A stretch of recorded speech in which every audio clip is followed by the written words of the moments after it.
সূরা ইখলাস কখন পাঠ করলে সাথে সাথে ফলাফল পাবেন?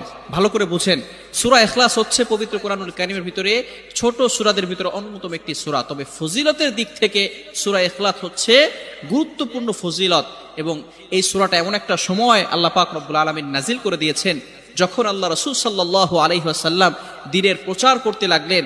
এমন সময় আল্লাহ পাক রব্বুল আলামিন এক আল্লাহর দাওয়াত দিতে লাগলেন। তখন কাফেররা আল্লাহ রাসূল সাল্লাল্লাহু আলাইহি সাল্লামকে কোশ্চেন করলো যে, মুহাম্মদ, তুমি তো এক আল্লাহর দাওয়াত দাও, আমরা তো কোটি কোটি দেবতার পূজা করি, তারা আমাদের সমস্যার সমাধান করতে পারে না। তুমি যে আল্লাহর দাওয়াত দাও সেই আল্লাহ কয়জন এবং সেই আল্লাহর সন্তান আছে কিনা? সাথে সাথে আল্লাহ পাক রব্বুল আলামিন এই কাফেরদের প্রশ্নের উত্তরে আল্লাহ রাসূল সাল্লাল্লাহু আলাইহি সাল্লামের কাছে এই সূরাটি নাজিল করলেন, কুল হুয়াল্লাহু আহাদ আল্লাহুস সামাদ লাম ইয়ালিদ ওয়া লাম ইউলাদ ওয়া লাম ইয়াকুল লাহু কুফুয়ান আহাদ।